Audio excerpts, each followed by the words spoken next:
días a todos. Mi nombre es María Eugenia Velázquez Mondragón, perdón, y pertenezco a la Asociación de Mujeres de Servicios Inmobiliarios, AMSI, quienes son moderadores de las capacitaciones de esta semana que ofrece el Gremio Inmobiliario Unido en Querétaro.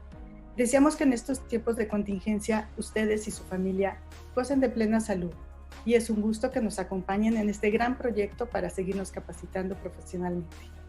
Recordando que estas capacitaciones se lograron hacer gracias al esfuerzo de todas las asociaciones inmobiliarias legalmente constituidas en Querétaro, que por primera vez unen fuerzas para lograr grandes cambios en beneficios del gremio.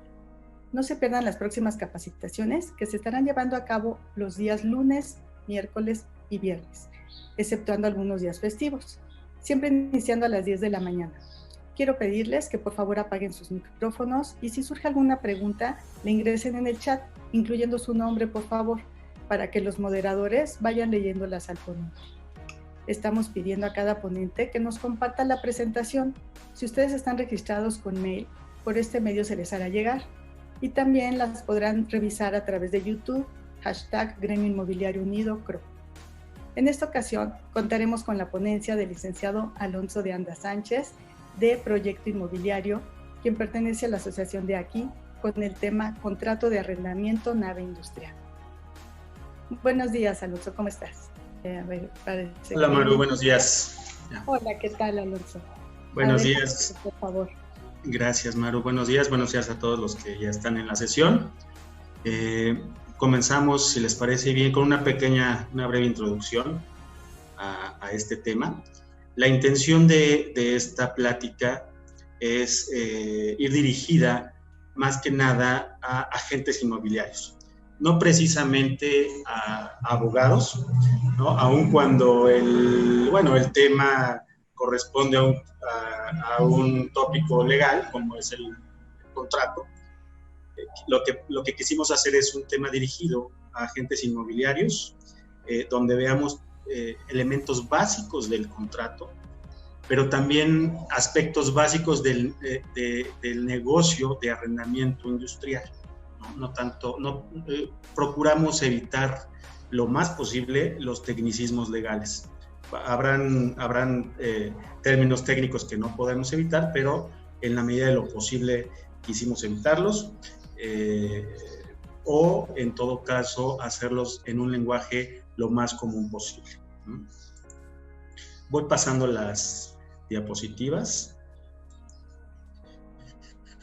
El tema en realidad es contrato de arrendamiento industrial, donde abarcaremos nave y bodega industrial y veremos dos aspectos. Unos aspectos legales, y que será la primera parte de la plática, y los aspectos comerciales con la que terminaremos la sesión. Si te parece bien, Maru, lo que vamos a hacer es, terminando la primera parte de aspectos legales, ahí podemos abrir una sesión de preguntas y respuestas antes de pasar a la segunda parte de aspectos comerciales. Claro que sí, Alonso, ¿cómo no? Bueno, lo que pretendemos es verificar, en la práctica hemos visto que el asesor o agente inmobiliario en muchas ocasiones da el mismo tratamiento al negocio de renta de casa-habitación con el de inmueble industrial, y en realidad son cosas distintas, aun cuando comparten elementos comunes, como debe ser, en el fondo deben ser tratados de manera distinta. El asesor o el agente inmobiliario debe darle un tratamiento diferente, no tanto al contrato, porque eso lo verá su abogado o su área legal, pero sí debe darle un tratamiento distinto al negocio de renta o arrendamiento industrial que al de casa-habitación. Aquí veremos cómo deberían o cómo se debiera, a manera de consejo, perfilar a un cliente industrial, y también veremos pues, los conceptos básicos de un inmueble industrial. Bueno, los objetivos de manera breve de esta plática es conocer los elementos esenciales del contrato de arrendamiento industrial, verificar las diferencias entre nave y bodega industrial, ¿no? En el lenguaje del empresario industrial. Muchas veces se manejan estos dos términos o estos dos conceptos que en realidad son distintos, pero en la práctica suelen confundirse la nave y la bodega, ¿no? Los requisitos para integrar un expediente en el contrato de arrendamiento industrial.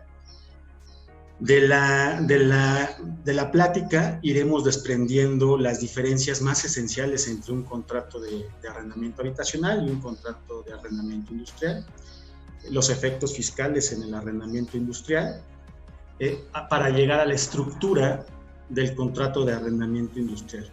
En este punto de la estructura del contrato de arrendamiento industrial, no quisimos poner un contrato industrial porque entendemos que en sus oficinas seguramente ustedes ya tienen o ya han tenido acercamiento con un contrato industrial. Más bien lo que pretendemos aquí es abonar en la medida de lo posible los conocimientos o los contratos que ya tienen, ¿no?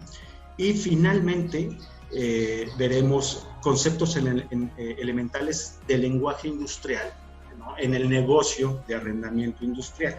Aquí ya son aspectos más comerciales, ya esta es la segunda parte, ya no veremos tantos términos legales, más bien temas en realidad comerciales. Bueno, ahora sí, vamos a comenzar.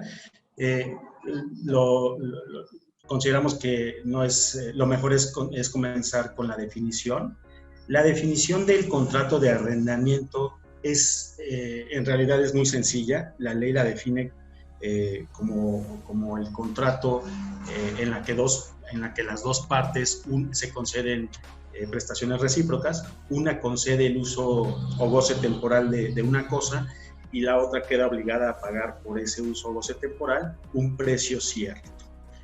En esta definición, si ustedes ven la presentación, quisimos marcar dos palabras con negrillas, subrayados y en mayúsculas, dos palabras. Una que es la palabra temporal y la otra la palabra cierto. La palabra temporal hace referencia precisamente al uso, en este caso, del inmueble. Y la palabra cierto va en unión con lo que se refiere al precio que el arrendatario paga por ese uso o goce temporal. ¿Por qué quisimos remarcarlas? Bueno, la temporalidad es un elemento esencial, obvio, entendible en el contrato de arrendamiento. No podríamos entender el arrendamiento si no fuera temporal, lo que evita que la propiedad del inmueble se pierda para el arrendador o el propietario. Esto es, el propietario se desprende de una parte de su propiedad llamada posesión, pero de manera temporal. Es el elemento distintivo o uno de los elementos distintivos del contrato de arrendamiento, no solo del industrial, sino en términos generales. ¿Y por qué subrayamos la palabra cierto que va seguida del precio? Bueno, la ley así lo define. El precio en el arrendamiento debe ser un precio cierto. Hasta ahorita quedémonos en eso. Lo que paga el arrendatario por el uso o goce temporal de un inmueble es un precio cierto. No solo un precio, no solo una renta, es un precio cierto. Vamos a dejarlo ahí. Cuando veamos los elementos esenciales del contrato, ya entraremos a fondo en qué consiste ese precio cierto, que en la práctica tiene mucha repercusión. Bueno, y finalmente, por lo que se refiere a la definición de arrendamiento, ¿quién puede rentar el inmueble? La ley también lo señala de manera muy clara. Puede rentarlo quien es propietario. Alguna doctrina de este tema señala quién es propietario o quien tiene facultades de dominio respecto del inmueble. Parece obvio, pero en algunos casos, y sobre todo en la práctica, se dan muchas situaciones en las que el propietario o quien tiene facultades de propietario no se encuentra quizá por temas ocupacionales o por temas personales, no se encuentra en la ciudad o en el lugar donde esté el inmueble, y muchas veces cuentan o con familiares o con administradores o con gente de confianza para llevar a cabo esta operación. Y en la práctica inmobiliaria es frecuente que el propietario diga, bueno, tengo a alguien de confianza, con él velo todo, él te va a apoyar para sacar adelante este asunto, pero a veces se extralimitan en esas facultades, llegando al caso de pretender suscribir o firmar el contrato de arrendamiento cuando no hay facultades para ello. Entonces es importante tener esto. La ley señala que el propietario en un contrato de arrendamiento puede comparecer de manera personal o bien a través de un representante legal, pero no es cualquier representante. La ley señala que las facultades necesarias para firmar un contrato de arrendamiento en representación del propietario deben ser facultades de administración, entendiendo esas facultades de administración a través de un poder general para actos de administración o un poder general limitado. En ambos casos debemos entender que debe ser ante notario público. Cualquier otra facultad otorgada en un documento distinto, es decir, en un poder particular entre particulares, pudiera considerarse con facultades. Sin embargo, en una situación procesal, en una situación de litigio, tendríamos muchas probabilidades de que ese poder o de que esas facultades no fueran tomadas en consideración por el órgano judicial. Entonces, lo más sencillo y que no deja lugar a controversias es que el poder sea otorgado ante notario público con esas facultades. Un poder general para actos de administración limitado al arrendamiento del inmueble, o bien un poder general, con facultades de administración sin limitación alguna. Forma legal del contrato. Bueno, ¿qué sucede con el contrato de arrendamiento? El contrato de arrendamiento es un contrato muy especial. Tan es especial que la ley señala que debe ser siempre otorgado por escrito. A diferencia de otros contratos que pueden ser consensuales, es decir, pueden otorgarse de manera verbal, el contrato de arrendamiento en todo caso debe otorgarse por escrito. La compraventa la compraventa en la mayor de las veces ni siquiera es por escrito. Vamos, pensemos en la compraventa de bienes muebles, ¿no? La compraventa de bienes muebles en su gran mayoría es un contrato consensual otorgado entre las partes de manera verbal. Cuando vamos a la tienda o al supermercado, pues no celebramos un contrato por escrito de las mercancías que estamos comprando. Bueno, en el contrato de arrendamiento es muy distinto. El contrato de arrendamiento, sea de muebles o de inmuebles, debe otorgarse por escrito. Ahora, pasando al arrendamiento de inmuebles, debemos tener en consideración como agentes inmobiliarios cuándo esa formalidad debe tener una jerarquía mayor. En el mundo inmobiliario muchas veces dejamos de lado situaciones muy importantes y pensamos que con un contrato de arrendamiento por escrito del bien inmueble es más que suficiente. Y en realidad, en temas industriales, debemos tener en consideración lo que la ley señala por lo que hace a la inscripción en el registro público de la propiedad. La ley señala que además de otorgarse por escrito, deberá necesariamente inscribirse en el registro público de la propiedad de ese contrato en dos casos. Y la ley aquí no distingue si se trata de una finalidad habitacional, comercial o industrial. No distingue esa situación, señala dos situaciones generales para que el documento se inscriba en el registro público de la propiedad y se refiere a dos temporalidades o a dos plazos. Si el arrendamiento se contrata o se pacta por más de 6 años o si se adelantan rentas por más de 3 años. En esos dos supuestos, el contrato de arrendamiento, en todo caso, deberá inscribirse en el registro público de la propiedad. Para esto es importante entender qué efecto tiene la inscripción en el registro público de la propiedad. Es decir, ¿para qué está hecha esa institución? ¿Para qué nos sirve al público en general la institución del registro público de la propiedad? Bueno, no es para otra cosa. La inscripción al registro público no constituye derechos, pero sí publicita derechos. Es decir, el legislador considera que un arrendamiento por más de 6 años es importante que el público en general conozca esa situación respecto del inmueble, ¿no? Lo mismo sucede con los pagos adelantados. ¿Por qué es muy importante este punto en nuestra sesión o en nuestra plática del día de hoy?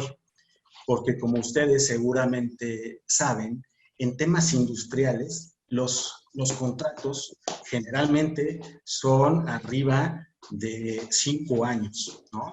Y esto se refiere, y esto, bueno, no tiene otra explicación, sino por una situación comercial o de negocios. Las inversiones que suelen hacer los industriales o los empresarios en los inmuebles que rentan, son inversiones muy, muy altas.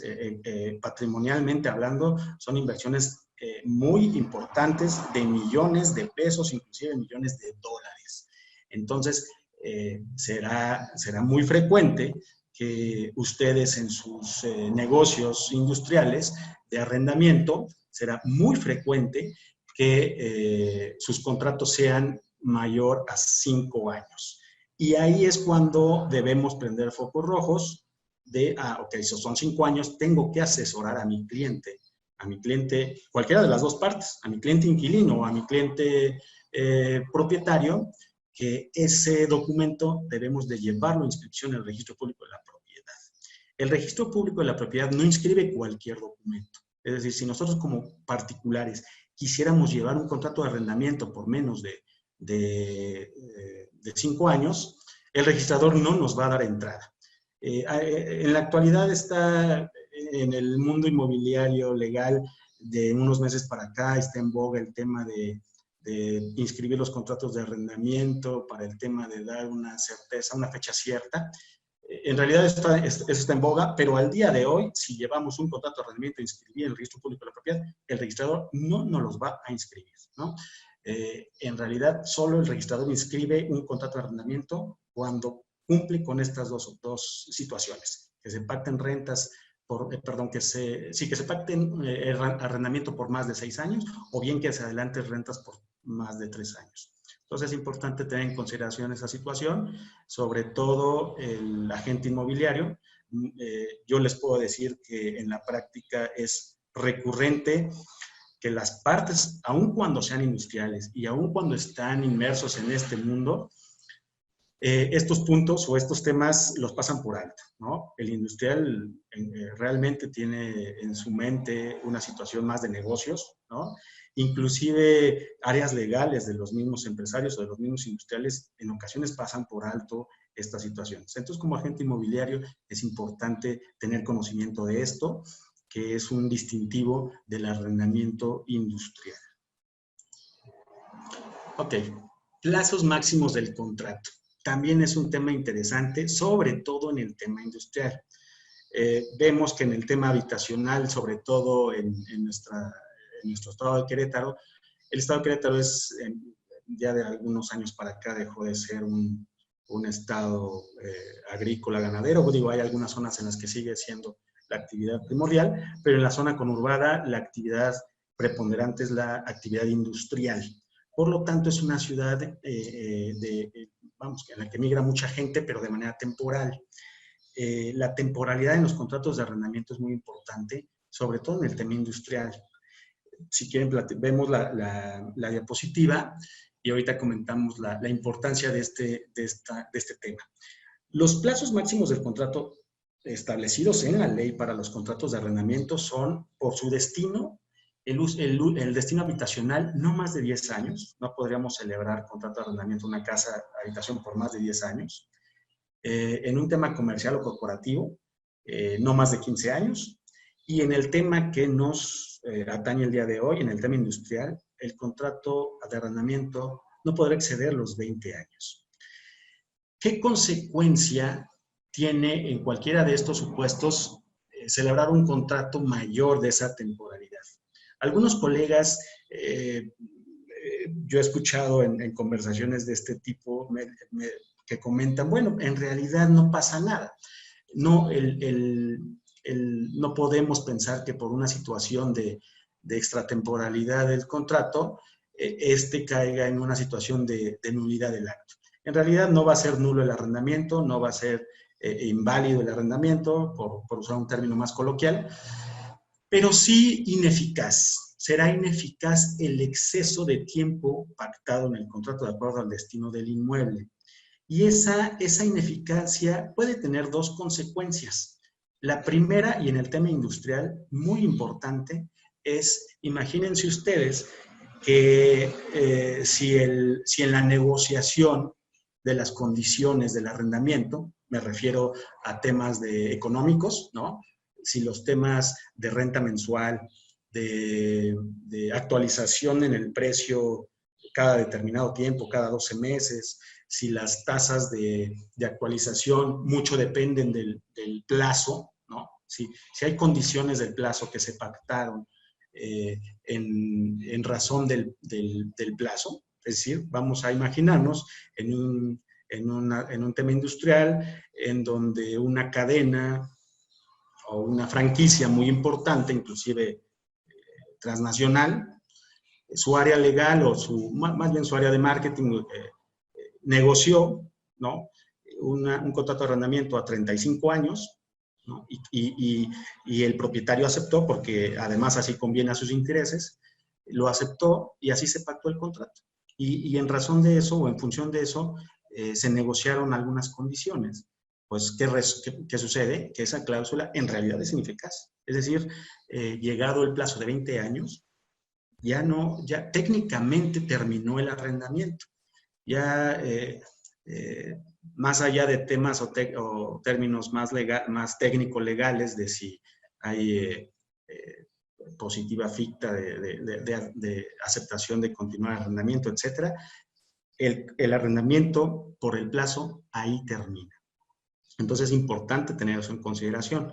Claro, en todos los supuestos, tanto en el habitacional, en el comercial y en el industrial, por supuesto se pueden y podemos pactarlo, y así lo sugiero, pactar cláusulas de prórroga del contrato, ¿no? Nada impide eso y sucede todos los días en los contratos que vemos, vamos, cuántas tiendas de conveniencia no vemos que tienen 20, 30, 40 años. Bueno, lo que sucede es que en términos legales se va prorrogando o se va renovando ese contrato de arrendamiento.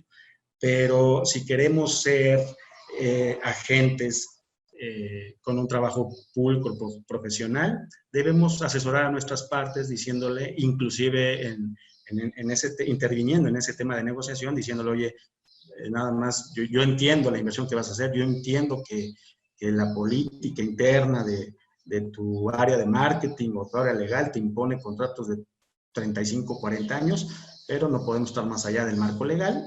Vamos estableciendo el contrato a 20 años y ahí mismo ponemos una cláusula donde prorrogamos, donde enganchamos a las partes para un plazo mayor. Pero no podemos pasar por alto el plazo establecido por la ley. Ahora sí, ya espero que con lo que hemos visto hasta ahora hayamos entendido lo que es un arrendamiento en términos generales para ya poder comenzar un poco a particularizar el tema en el aspecto industrial. Para esto me gustaría empezar de menos a más, es decir, de la bodega industrial. Podemos definir a la bodega industrial como aquel inmueble destinado a albergar producción o almacén de bienes de naturaleza industrial.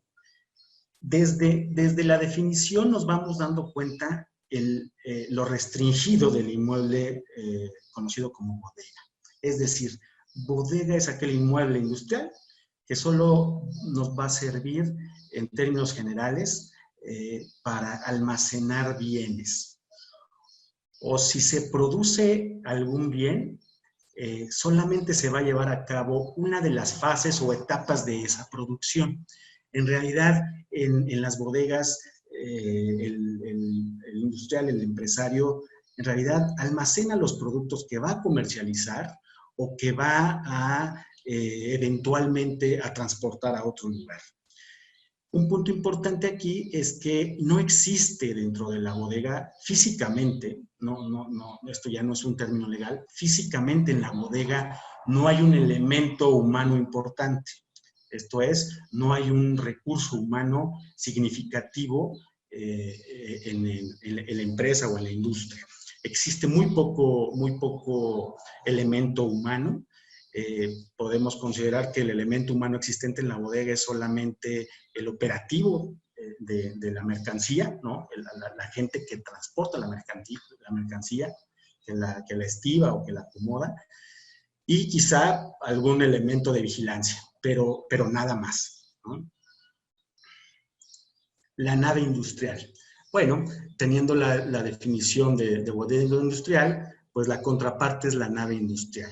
Es decir, en la nave industrial, además de almacenar, no solo se almacena, sino se produce el producto.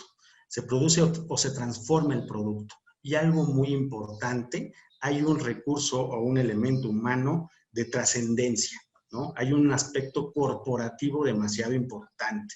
Es decir, dentro de la nave industrial no solo se lleva esa actividad importante que es el almacenamiento y la producción de mercancía, sino además estamos hablando de en realidad, aspectos ejecutivos, corporativos de gran trascendencia. ¿Cuántos no conocemos los parques industriales de nuestro estado? ¿No? Y hemos tenido oportunidad de entrar ahí.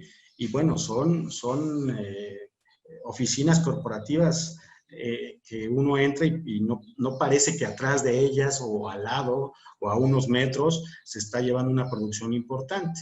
Entonces, en realidad esa es la diferencia. Una nave industrial en ese sentido, de manera física, pues requerimos una superficie mayor que la bodega. Estamos hablando, no hay una regla, pero por práctica estamos hablando de al menos 1,500 metros cuadrados en adelante. Ahora sí, ya tenemos la definición de contrato de arrendamiento, ya sabemos lo que es un inmueble industrial. Además de la bodega y la nave industrial, existen terrenos industriales. Esta plática la vamos a limitar a lo que es bodega y nave industrial, pero mucho de lo que estamos platicando pues aplica al tema del terreno industrial. Elementos esenciales del contrato. Bueno, pues desde luego el inmueble, ¿no? Ahora sí que para que haya caldo de pollo, pues necesitamos el pollo. Aquí necesitamos el inmueble industrial, la bodega o nave industrial. Los sujetos en el contrato de arrendamiento. ¿Por qué pusimos esenciales? Bueno, es que también existen en el contrato de arrendamiento o pueden existir sujetos accidentales o concurrentes.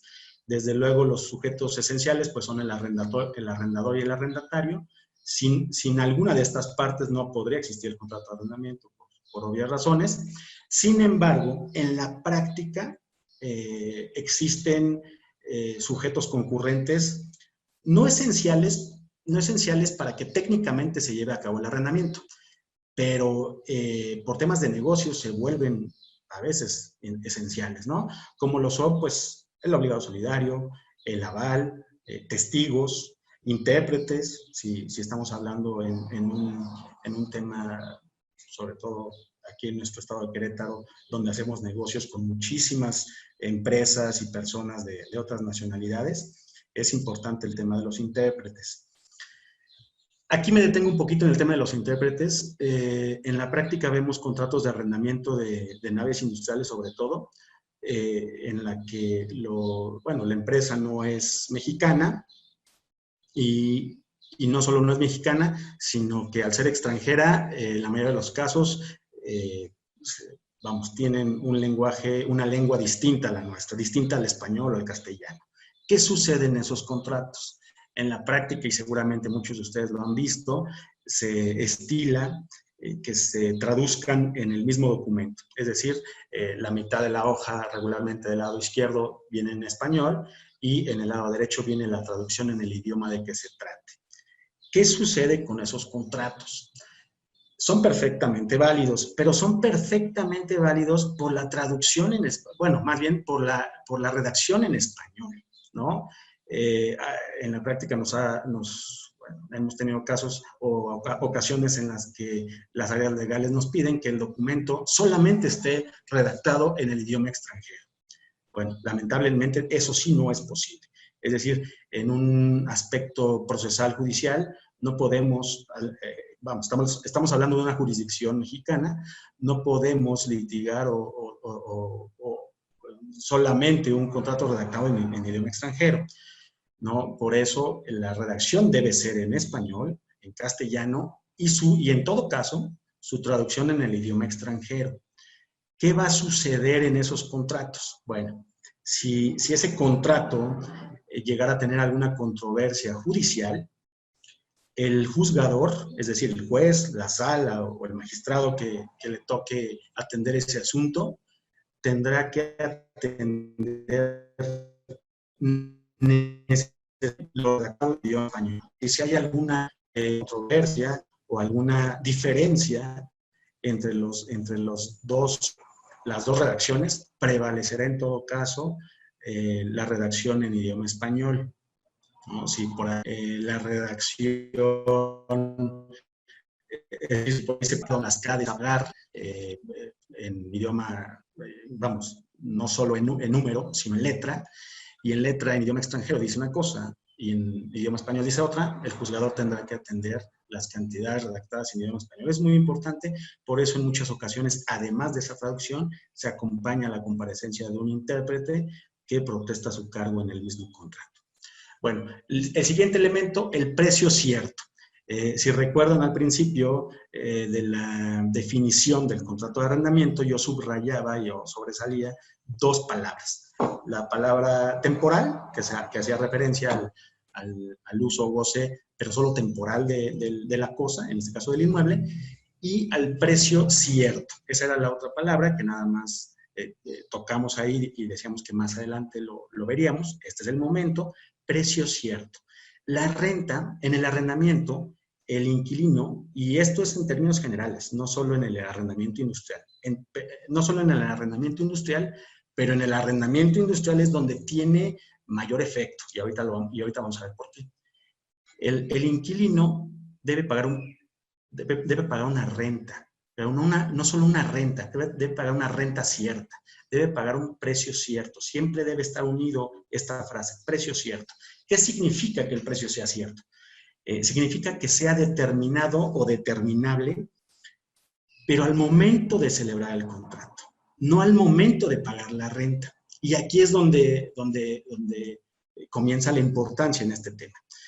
Por ejemplo, en la compraventa, en el contrato compraventa, la disposición es muy parecida. El precio que pagamos por una casa es un precio cierto. Pero ¿qué sucede? En la compraventa, al pagar un precio cierto, el precio cierto es determinado o determinable al momento de pagar la compraventa.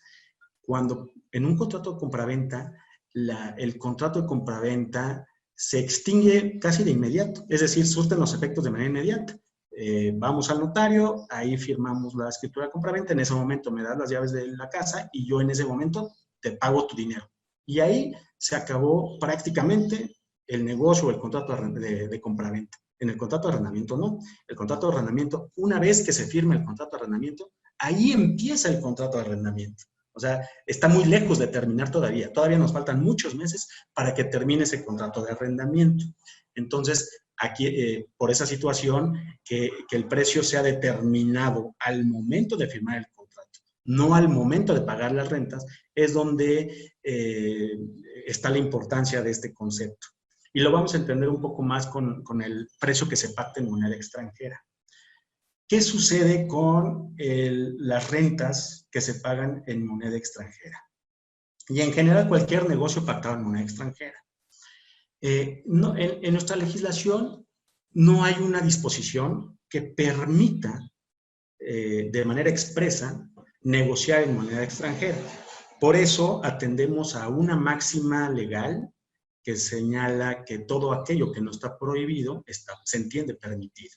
Y esa máxima legal es además un precepto constitucional. La Constitución prevé que todas aquellas disposiciones no previstas, todas aquellas prohibiciones no previstas en las leyes municipales, estatales o federales, se entenderán permitidas al público en general.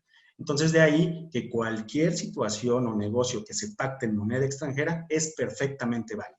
Creo que hasta ahí no tenemos mayor problema y creo que hasta ese punto muchos de nosotros hemos tenido la oportunidad de participar en negocios en donde se pacta el precio en moneda extranjera. Bueno, ahí no existe mayor problema. El problema se da, y esto sí me gustaría mucho que lo tomaran muy en cuenta como agentes profesionales, como agentes inmobiliarios en verdad profesionales, cómo debe pactarse esa renta en moneda extranjera.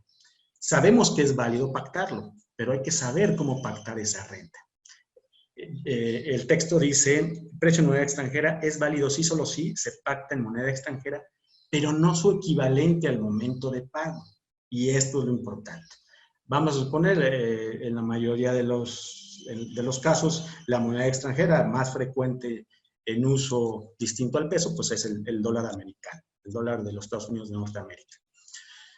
¿Qué sucede con aquellas rentas que se pactan en dólares?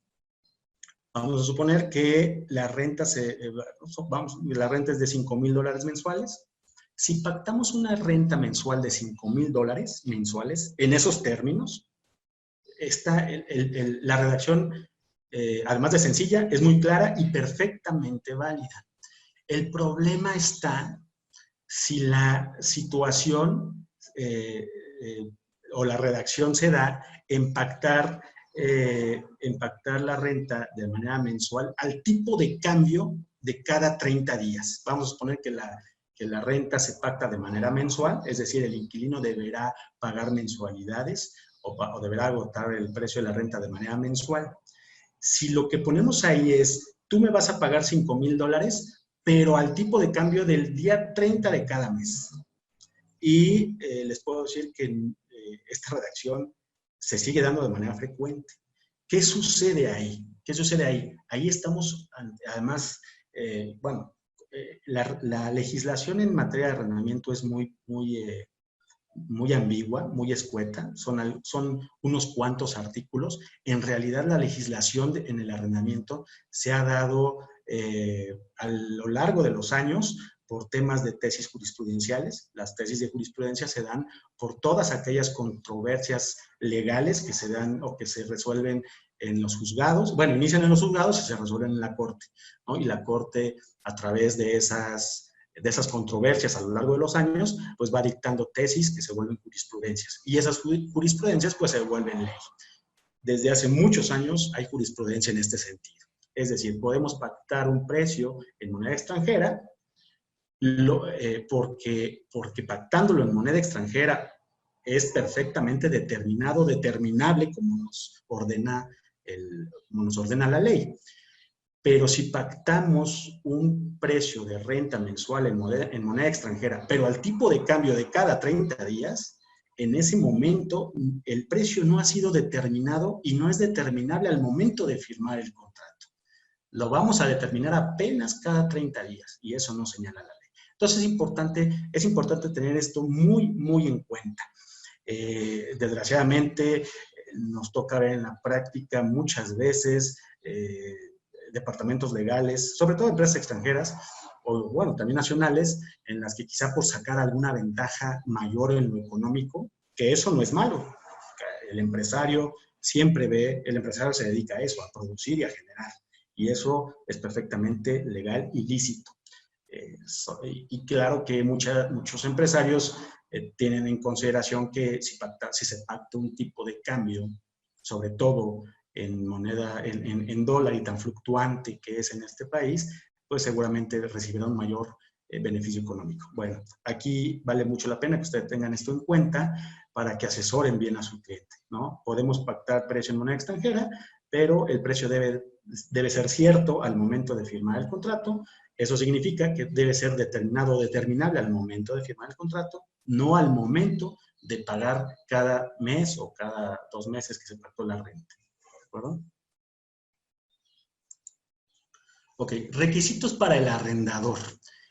Hace unos días, nuestro compañero Arturo Hernández, de la Asociación Queretana de Inmobiliarias aquí, nos dio una plática muy interesante de cómo integrar un expediente inmobiliario en términos generales. Bueno, ustedes si toman esa sesión, se acordarán mucho de lo que vamos a ver ahorita. Hace algunos años, pues en la práctica no era relevante inclusive integrar un expediente en materia de arrendamiento. Regularmente en el tema inmobiliario se integraban, como se sigue haciendo, expedientes para compraventa de inmuebles, ¿no? Para compraventa de inmuebles era importante llevar a cabo un expediente respecto del propietario, respecto del inmueble y respecto del comprador, ¿no? Por obvias razones, ¿no? No lo pide el notario, no lo pide el banco, no lo pide el perito, no lo pide el Infonavit, no lo pide el registro público, etc.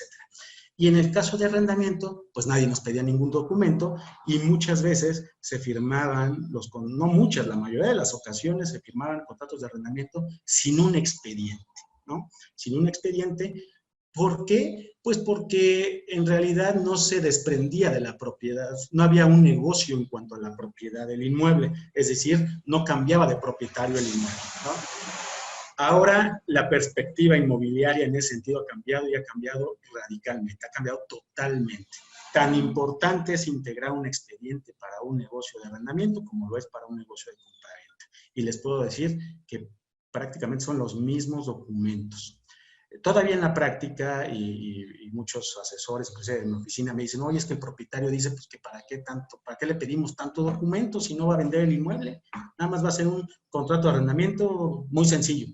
Bueno, ya no es tan sencillo, ¿no? Yo aquí el consejo que les doy es que platiquen con sus clientes propietarios y les digan de la existencia de la Ley Federal para la Prevención e Identificación de Operaciones con Recursos de Procedencia Ilícita, conocida coloquialmente como Ley Antilavado. Esa ley ordena, obliga a formar un expediente de los contratos de arrendamiento, inclusive de los contratos de arrendamiento. En ese sentido, y bajo las disposiciones de esa ley, la sugerencia de un servidor es integrar ese expediente con estos documentos. Por supuesto, verificar que el propietario pues, sea mayor de edad, con su identificación oficial, presentar acta de nacimiento, su clave única de población, su cédula de identificación fiscal, su comprobante de domicilio. En el caso de extranjeros, no hay una disposición que así lo ordene. Nosotros, por prácticas judiciales, recomendamos verificar la situación migratoria del extranjero a través de la antigua forma migratoria FM, ¿no?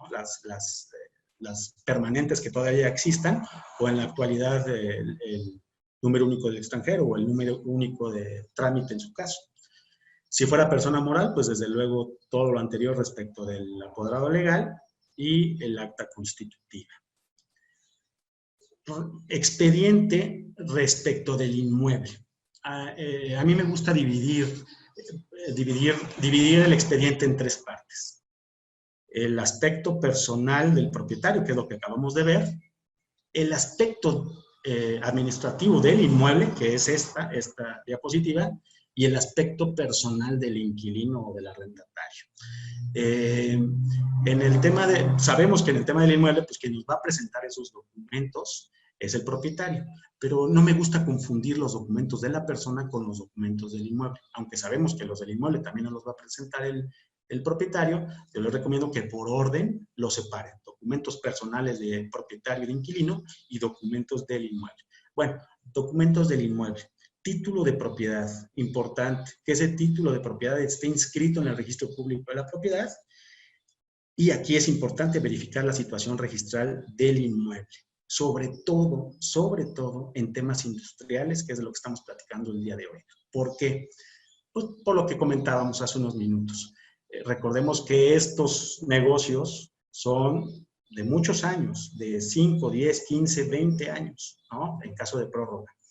Entonces es importante que su cliente inquilino, o que ustedes asesoren o verifiquen, o sean los ojos verificadores de su cliente inquilino, a dónde lo van a meter, ¿no? Imagínense ustedes que es una nave industrial de 5,000 metros cuadrados, bueno, pues con más razón hay que ver esa situación. ¿Qué podemos encontrarnos en el registro público de la propiedad? Pues ustedes saben, además de la parte de propiedad, pues podemos verificar temas de embargos, temas de limitaciones de dominio, temas de pensiones alimenticias, actualmente ya en la materia familiar se inscribe en el registro público de la propiedad, etc.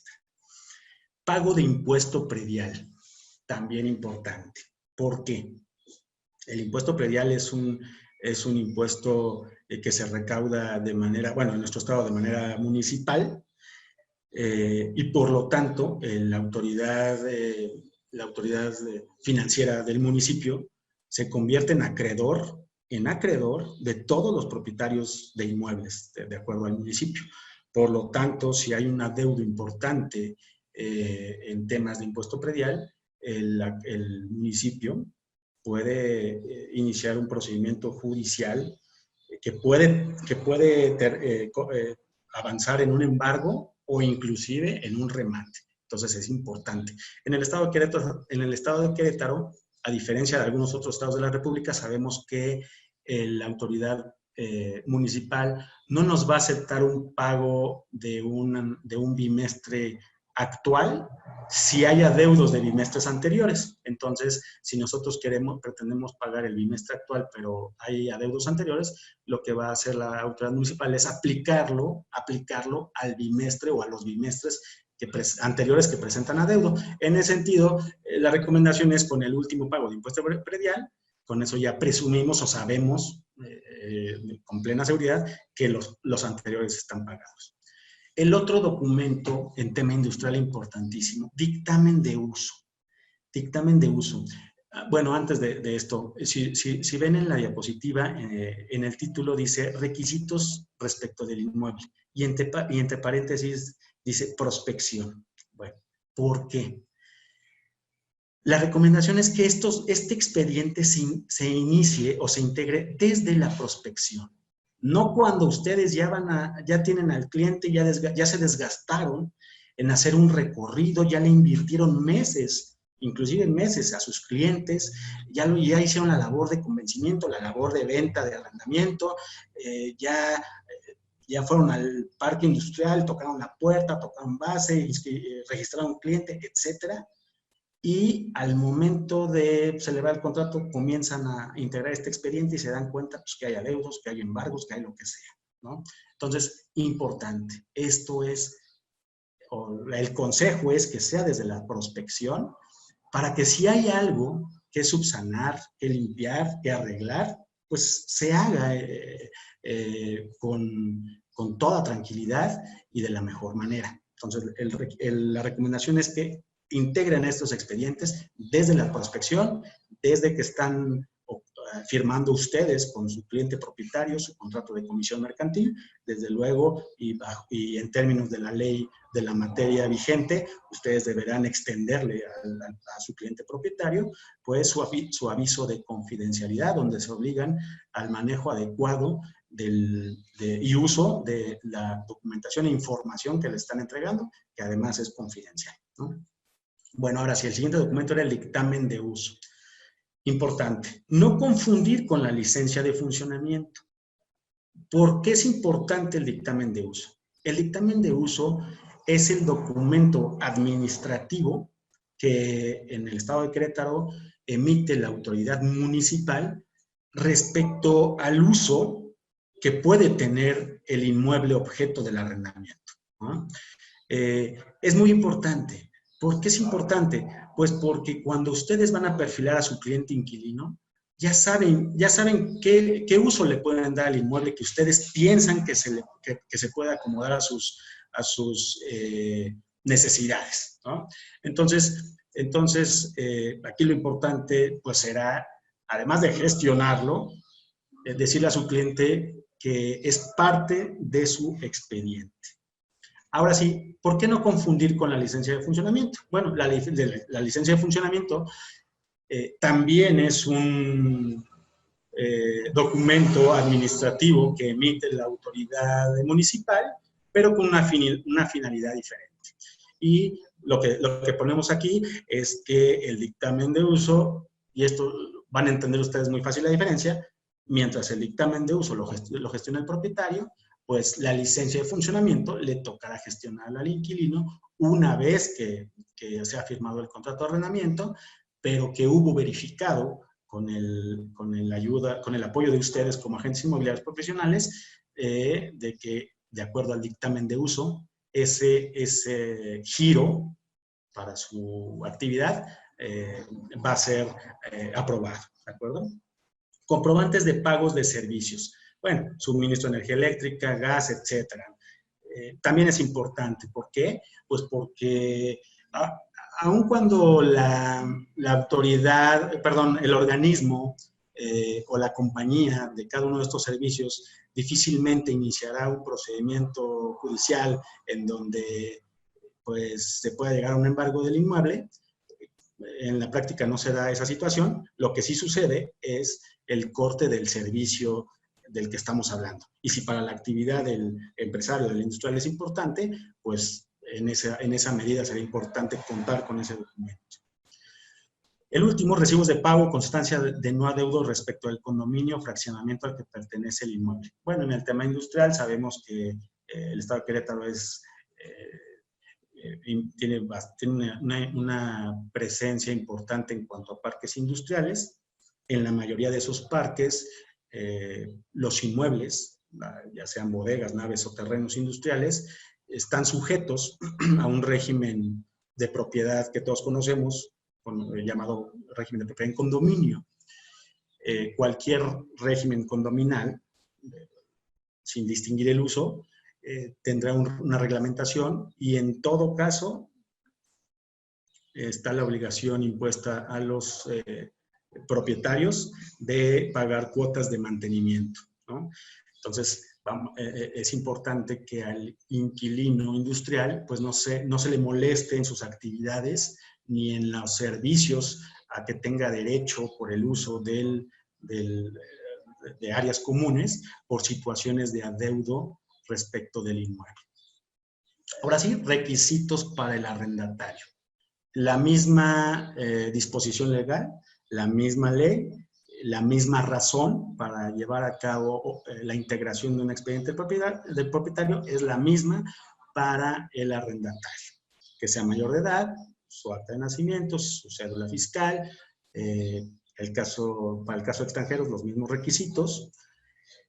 Si fuera persona moral, su acta constitutiva. Nada más que aquí agregamos un requisito que es el punto 8 en la diapositiva. El punto 8 dice solicitud de arrendamiento en donde, entre otros elementos, describe el giro para el que destinará el inmueble.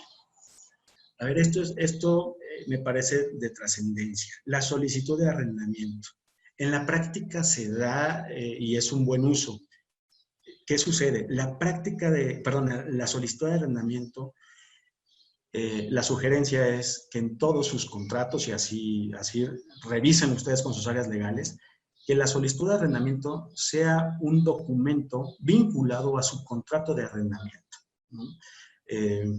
La solicitud de arrendamiento, además de ser un documento confidencial, no es otra cosa más que declaraciones que hace el prospecto inquilino. Yo les recomiendo que en su solicitud de arrendamiento o bien en el contrato se establezca que esas declaraciones que está haciendo el inquilino son bajo protesta de decir verdad, para que el día de mañana, si hay alguna controversia judicial respecto de su contrato por alguna obligación incumplida del inquilino, pues también se tome como elemento de prueba esa solicitud de arrendamiento. También ponemos ahí la solicitud de arrendamiento y entre otros elementos describa el giro para el que se destina el inmueble. Y en el último renglón, no le pusimos numeral, pero ponemos revisar objeto social y facultades del representante. Bueno, es importante que aunque no sean abogados, tengan la curiosidad de revisar el objeto social de su cliente, del prospecto inquilino. ¿Para qué? Pues para que haya una congruencia y una concordancia entre el documento administrativo de dictamen de uso del inmueble contra lo que manifiesta el inquilino va a ser su giro con respecto a su objeto social. Es decir, esos tres documentos deben tener una congruencia entre ellos. Es decir, que el inmueble lo vamos a poder utilizar para lo que dice el prospecto inquilino lo va a utilizar y que está facultado llevar a cabo en su acta constitutiva.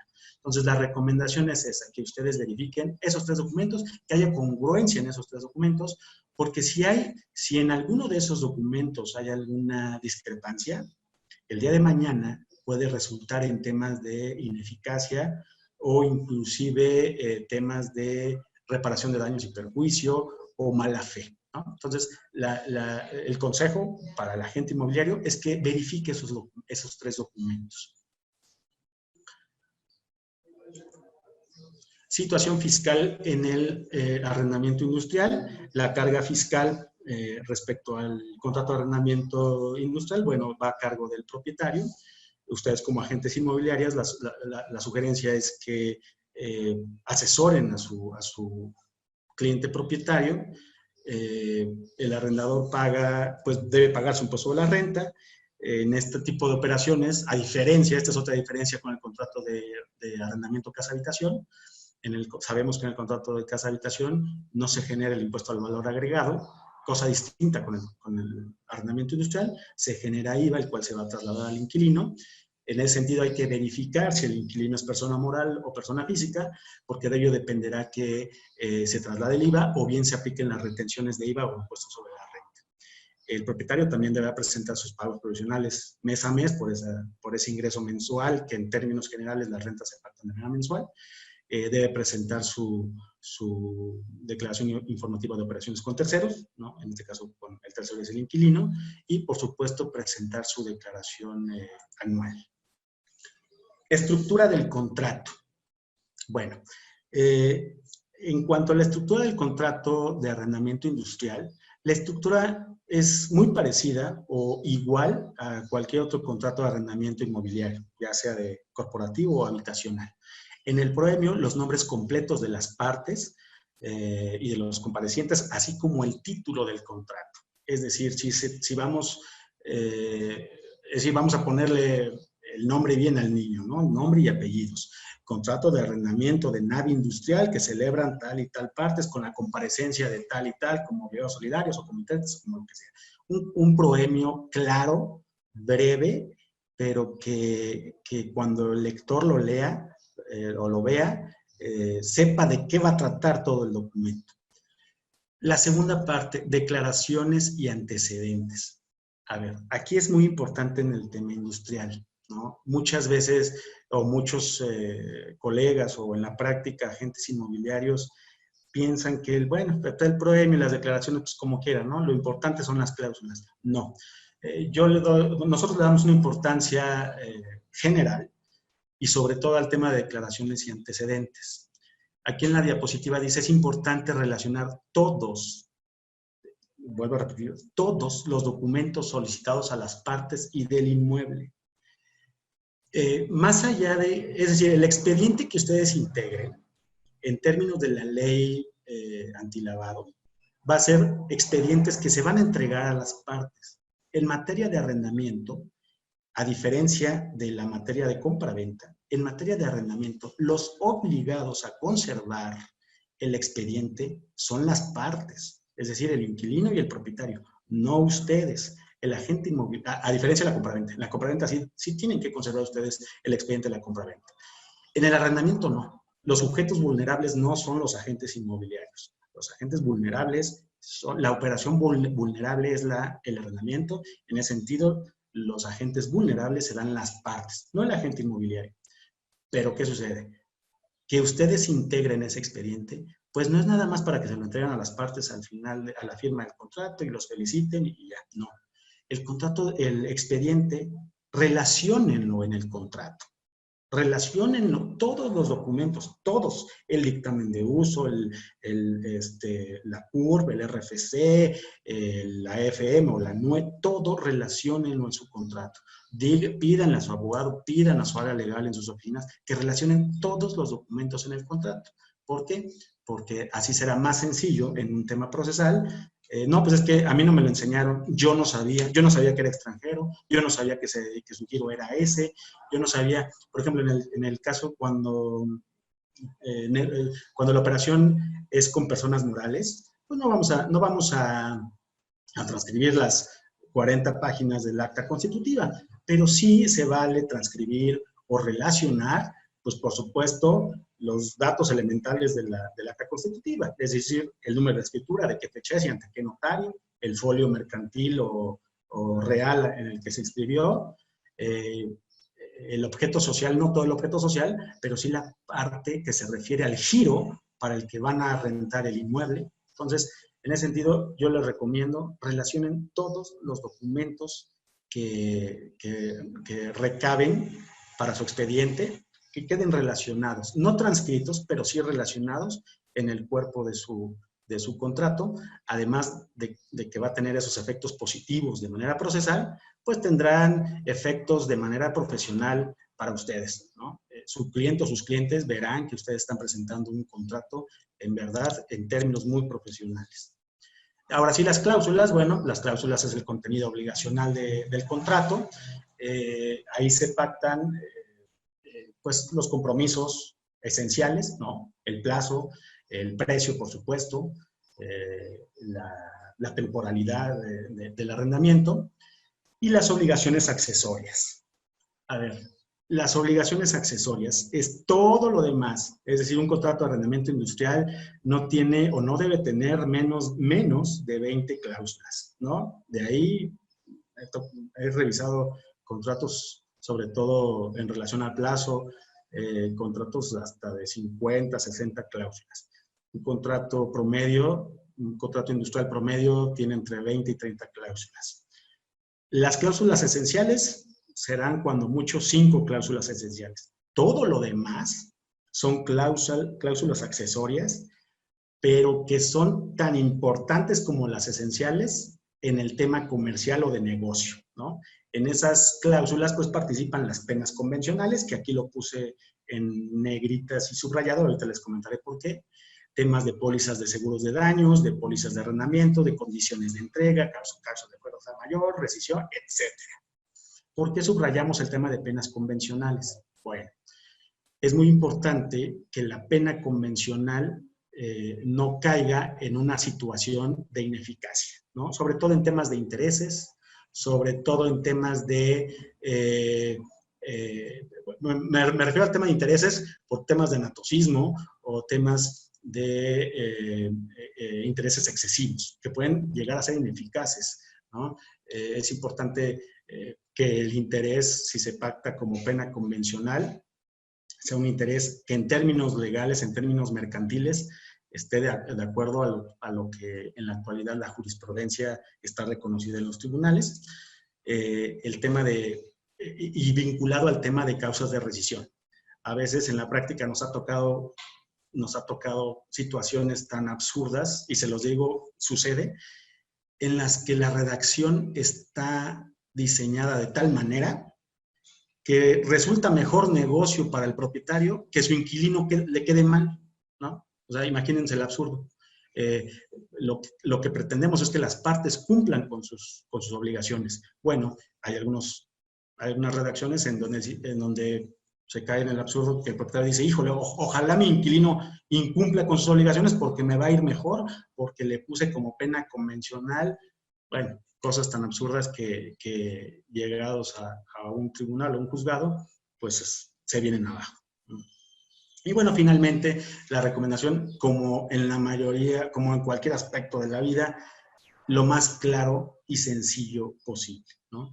En términos legales, mientras menos dudas y lugar a interpretaciones existan, mejor, ¿no?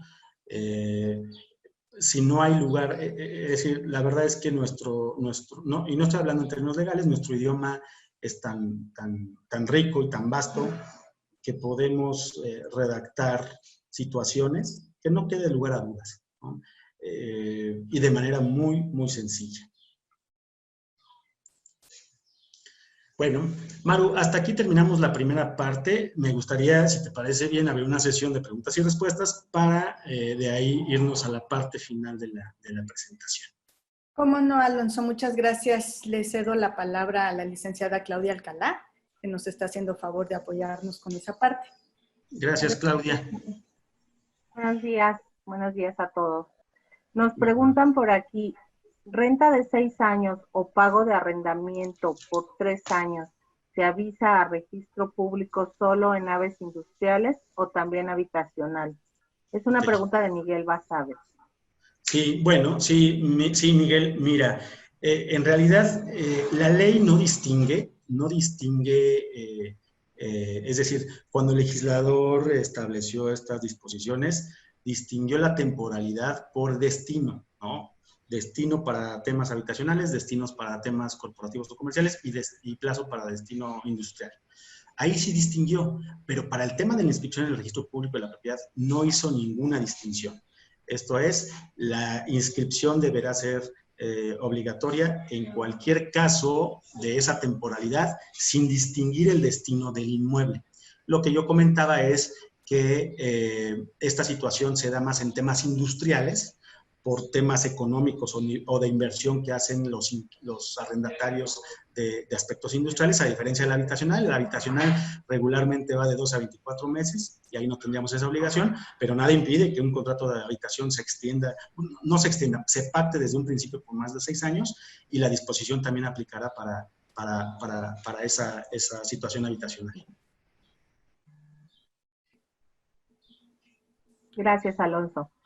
Olivia Campero pregunta, ¿qué comisión se cobra en un contrato de 3 años y la paga el propietario en una sola exhibición? Ok, bueno, en realidad el pacto que se establezca para un tema comercial, es decir, de situación de comisión comercial con el propietario, es un tema de negocio que se pacte entre el inquilino y el propietario, ¿no? En términos, desde luego, no hay una disposición legal en ese sentido. Sin embargo, sí hay temas comerciales, ¿no? Hay criterios, ¿no? Se establecen criterios de negocios. Bueno, precisamente este programa de asociaciones, las asociaciones en sus lineamientos o en sus asambleas o sus comités pactan criterios en ese sentido. No hay no te podría yo decir si existe es decir, no te podría decir en este momento, ve y a tu cliente dile que pues él te tiene que pagar esta comisión, porque inclusive te puedo decir que en la práctica y en temas comerciales, un arrendamiento por más de 3 años, ya estamos hablando quizá de una comisión mercantil de promoción equivalente a un porcentaje del negocio, no tanto al número de meses, ¿no? Sino un porcentaje del negocio. Si fuera menor, pues quizá por número de rentas. No hay una disposición específica para en ese sentido.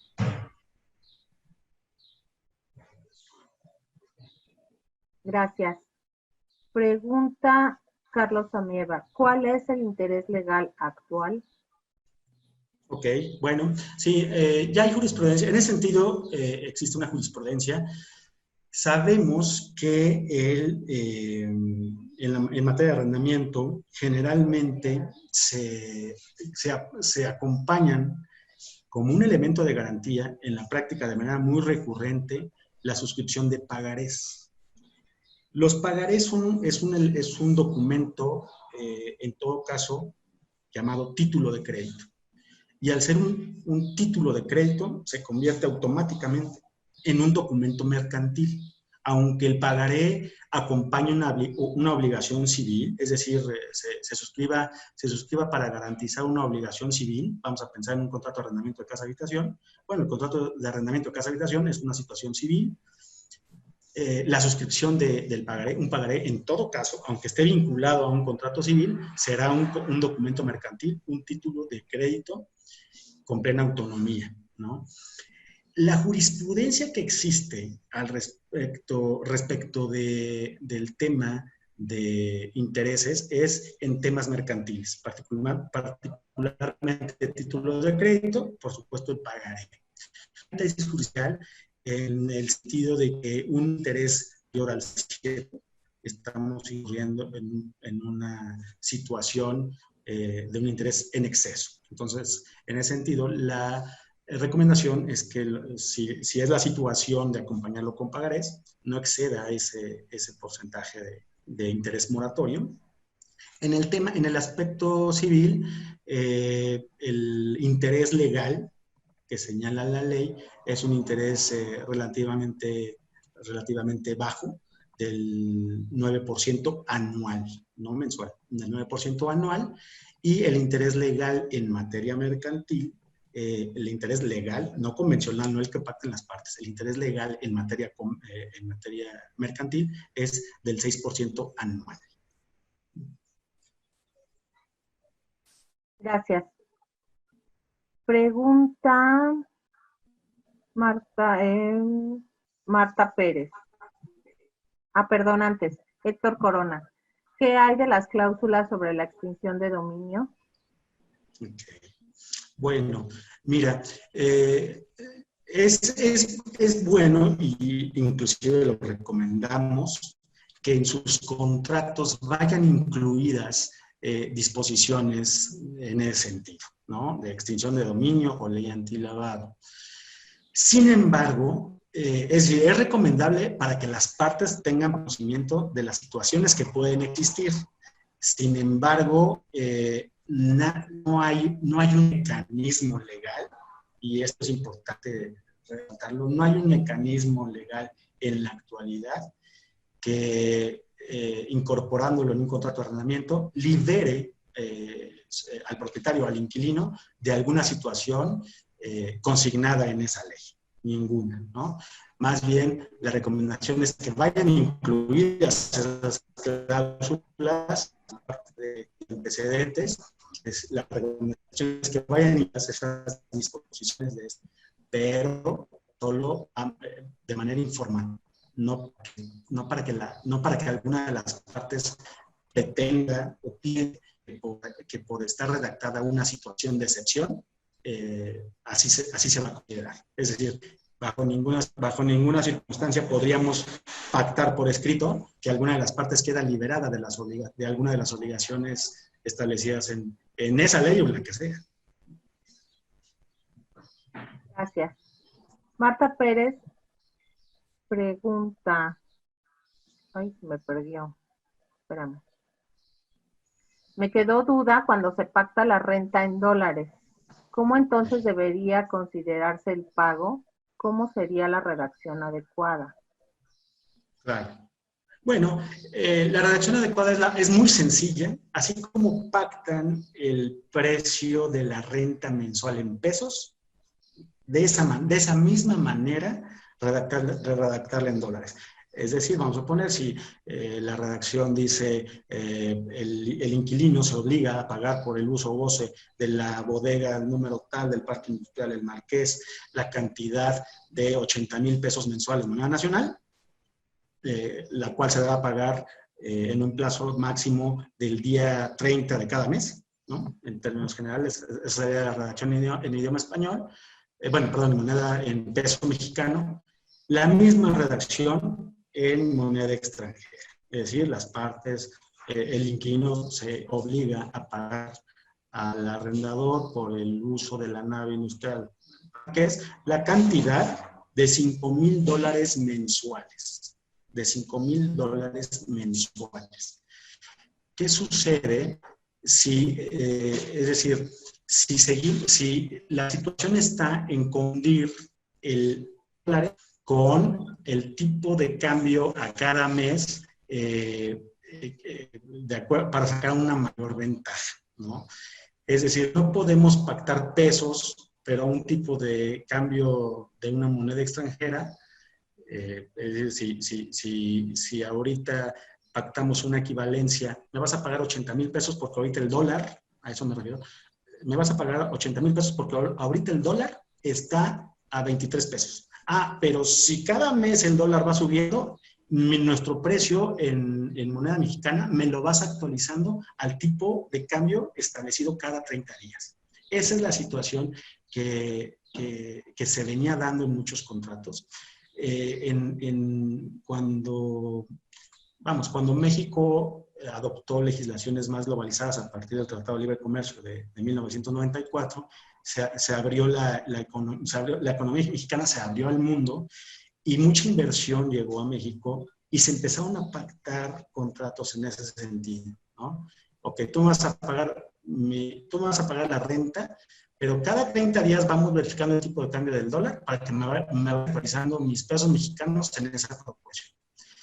¿Qué sucedió? Que muchos contratos fallaron en el sistema judicial y ya hay jurisprudencia en ese sentido. Es decir, tú puedes pactar tu precio, un precio cierto, determinable al momento de la firma del contrato, pero no le impongas la obligación al inquilino que no puede determinar cuánto va a pagar si depende de un factor externo que es la fluctuación de la mexicana en relación con una moneda extranjera, ¿no?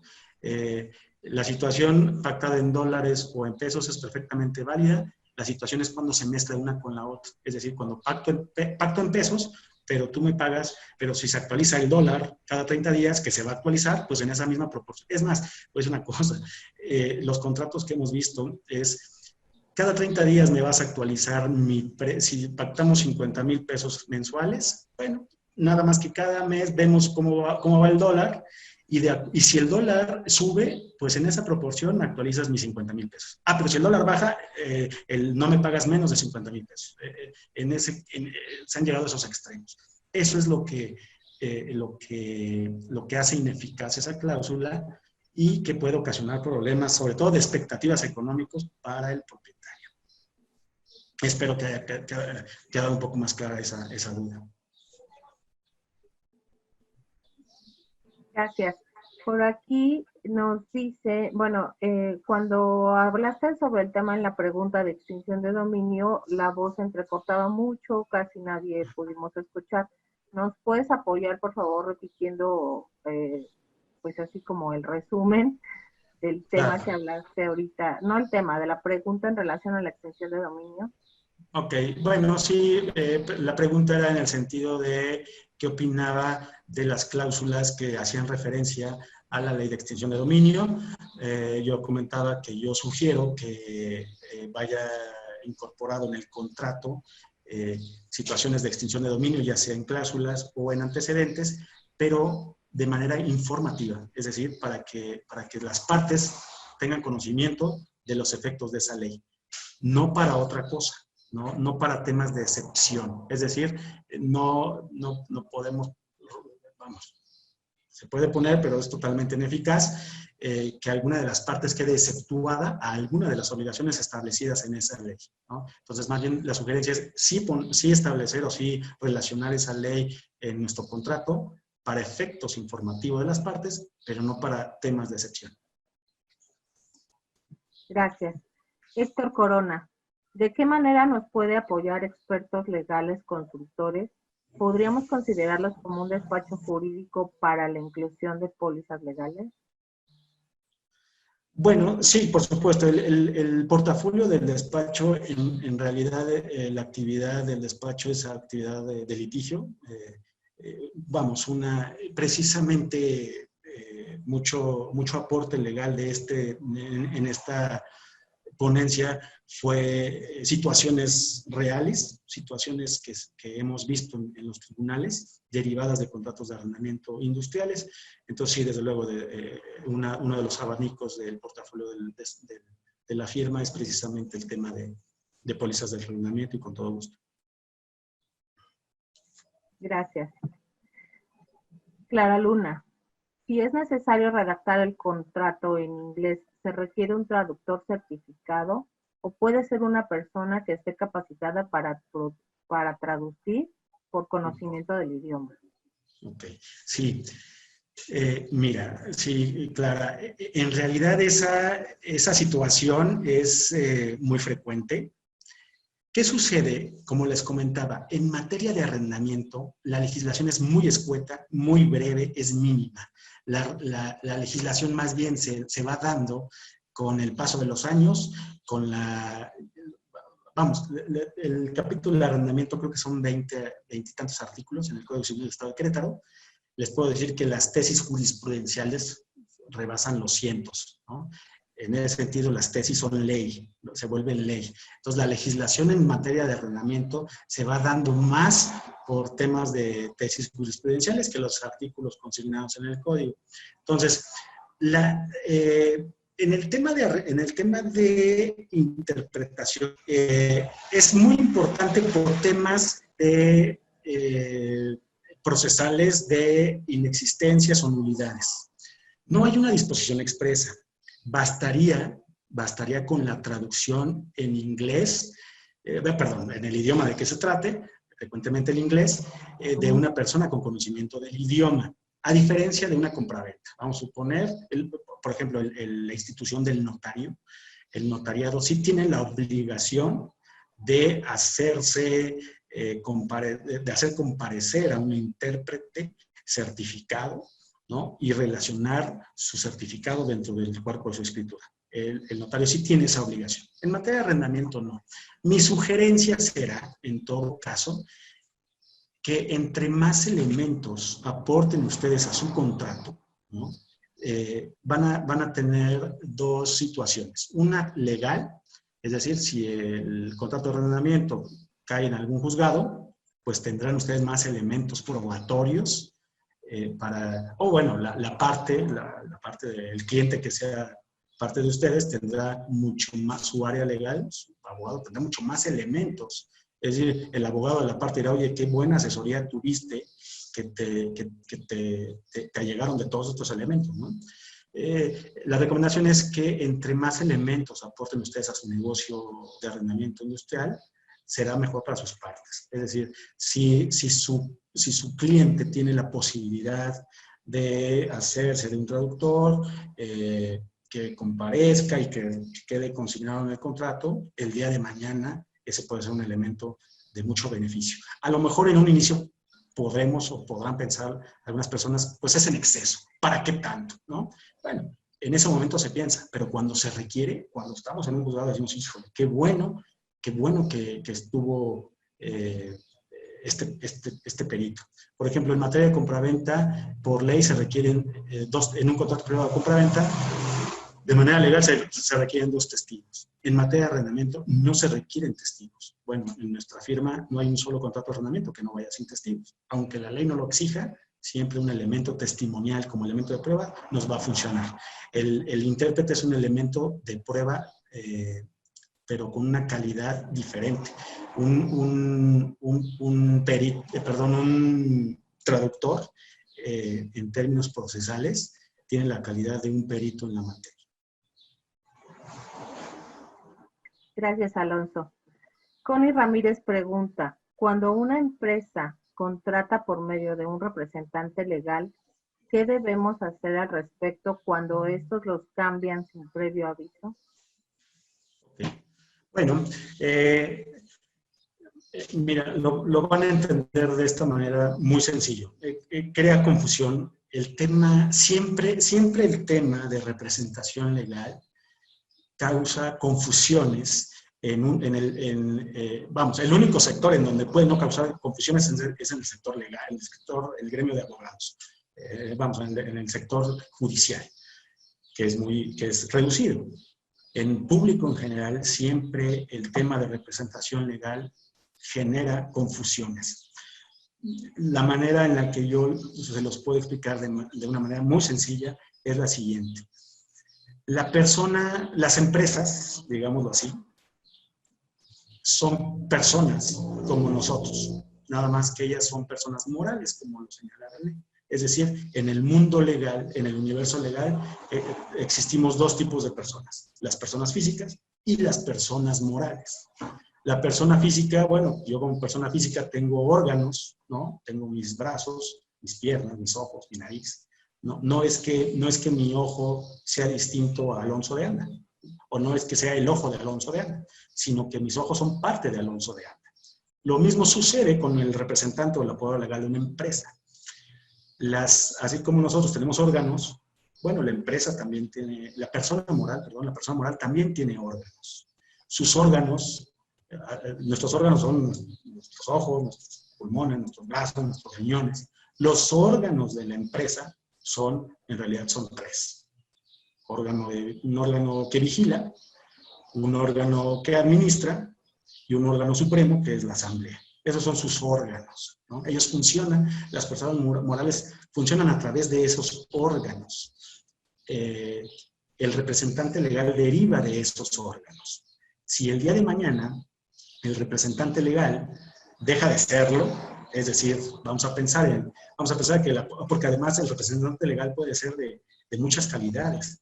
Puede ser un administrador, puede ser un gerente, puede ser un apoderado. Y dentro de los apoderados puede ser un diferente apoderado. Un apoderado general, un apoderado limitado, un apoderado especial, etc. Pero todos ellos devienen de un órgano de la empresa o de la persona moral. Si el día de mañana esa persona deja de trabajar para la persona moral o le revocan su mandato, Eso no significa que la persona moral dejó de existir. Vamos a suponer, si hoy se firmó un contrato de arrendamiento con Expertos Legales SC y ese contrato lo firmó Alonso de Anda en su calidad de administrador único, y yo el día de mañana dejo de laborar para el despacho de Expertos Legales SC y me revocan el poder y nombran un nuevo apoderado, eso no significa que las relaciones contractuales que se hayan dado durante mi gestión como apoderado de Expertos Legales, no significa que se extingan o terminen. Esas situaciones legales seguirán, ¿no? Ya solamente, más bien para las nuevas situaciones legales, pues firmará el representante legal de Expertos Legales. Pero siempre será Expertos Legales cuya esfera jurídica sea afectada. Es decir, la esfera jurídica que se afecta en las personas morales es la de la persona moral, no la del representante legal. El representante legal es alguien circunstancial. Quien importa es la persona moral. Gracias, Alonso. Julio César Guzmán. Un arrendador pide que se incluya cláusula que evite condonaciones o reducciones de pago debido a contingencias sanitarias, como con la actual COVID-19. ¿Qué opina? Okay. Bueno, sí. Y en la actualidad se da ese supuesto. Aquí hay que distinguir dos situaciones. Hay que distinguir dos situaciones, pero primero bajo un punto de vista estrictamente legal, ¿no? La situación, es decir, la primera situación que yo les pediría distinguir sería si no se ha firmado un contrato. Es decir, si no se ha firmado, ¿qué pasa? Por ejemplo, vamos al caso real que estamos viviendo actualmente. Si no se ha firmado el contrato, y el otro supuesto sería ya firmado el contrato. Si no se ha firmado el contrato, es perfectamente válida una cláusula redactada en esos términos. Y yo les sugeriría incluirla, que es nuestra firma, de hecho ya está trabajando en la redacción de esa cláusula en nuestros actuales contratos. Yo les sugeriría incorporar esa cláusula en su capítulo de causas de rescisión de contrato. Ahí, no porque esto pueda ser caso de rescisión, sino ahí quedaría bien el capítulo de situaciones de fuerza mayor. De hecho, la situación de fuerza mayor está establecida en la ley, nada más que no está regulada, no hay una situación específica. Es perfectamente válido hacerlo en el contrato y inclusive hasta conveniente, ¿no? Ahora vámonos a la situación actual. Es decir, ya firmado el contrato, está sucediendo esta situación de contingencia. Bueno, la situación está consignada en la ley. Hay situaciones de fuerza mayor. Lamentablemente, en la legislación, hay legislaciones que sí contemplan en qué consiste la fuerza mayor, y en materia civil podemos hacerlo o podemos de manera equiparada tomar esas disposiciones. Sin embargo, hay que distinguir si la contingencia actual es fuerza mayor o no lo es. Muy probablemente lo va a ser conforme vayan avanzando las etapas. Ahorita me parece que ya es una etapa de tercera fase, en donde ya hay un decreto, inclusive ayer se publicó el decreto federal, ¿no? de en qué consiste esta contingencia, y todas aquellas actividades no esenciales, el decreto federal señala no deberán seguir operando. Podemos considerar ahí una fuerza mayor, ¿no? Yo me imagino que se refiere al tema de pago de renta, ¿no? Si seguimos pagando la renta o no la seguimos pagando. No solo eso, inclusive podríamos hablar de temas de rescisión del contrato, si es una causa suficiente para rescindir el contrato. Aquí la sugerencia, antes de verificar temas legales, la sugerencia sería verificar temas de relación de negocios. Es decir, porque al final de cuentas el arrendamiento industrial, sobre todo, es un negocio. Es un negocio sobre todo para el propietario. Y en términos de negocios, el negocio no es solo que le paguen la renta al propietario. hay que ver el negocio de manera integral. El negocio es que le paguen la renta de manera puntual, que esa renta sea derivada de una fuente lícita, que se le paguen en tiempo y forma, que sea una persona que le da el uso a su inmueble de manera adecuada, que sea un cliente o un inquilino que el día de mañana le va a entregar de manera responsable y adecuada el inmueble. Entonces, en ese sentido, si el cliente ha sido un buen cliente para el negocio, pues quizá valdría la pena conciliar temas por la situación por la que estamos pasando actualmente. Gracias. Por darle lugar a Jorge Ortiz, la pregunta va por donde mismo, solo voy a leerla pues por darle su lugar. Actualmente en tiempos de COVID, ¿se pueden pactar condiciones suspensivas o solamente se haría un adendum al contrato si se presentara la situación? Creo que la respuesta ya fue dada, a menos que quieras comentar algo más al respecto. Sí, algo breve. Bueno, lo que dice es, sí, en el sentido de, en los contratos ya firmados, es decir, en los contratos que están vigentes actualmente, ya firmados, y si ya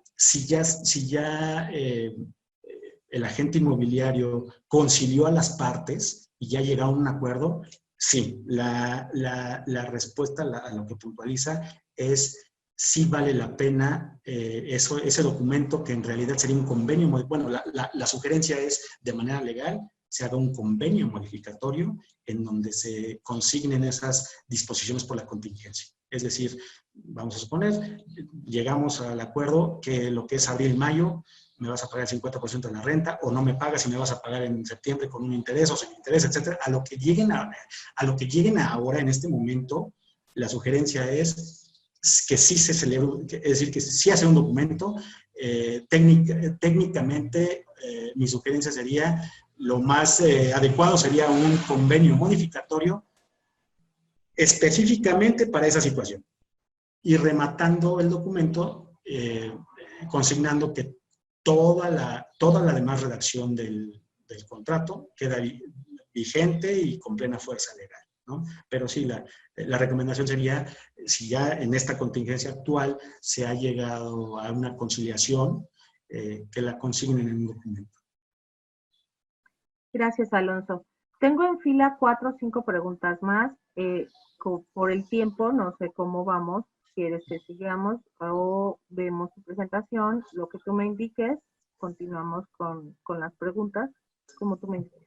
Bueno, mira, la segunda parte de la presentación en realidad es la más breve. Son situaciones que no tienen que ver mucho con el tema legal, son más bien situaciones comerciales, de lenguaje industrial, que nosotros consideramos importante que la gente se familiarice con estos términos. Es muy breve esa parte. Entonces, si quieres, vemos estas preguntas y ya terminamos la presentación con esa segunda parte y con una última etapa de preguntas, que sí me gustaría que esas últimas preguntas fueran sobre la segunda parte comercial de la presentación. Entonces, si quieres, vemos si son preguntas de lo que acabamos de platicar, si quieres las vemos una vez.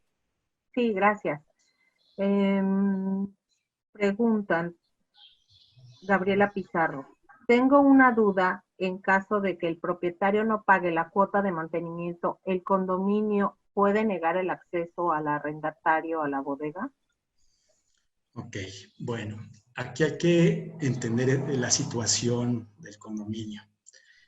Y es una situación legal. Es una situación legal. El condominio es una persona moral, y al ser persona moral es reconocida por la ley y además tiene órganos de funcionamiento.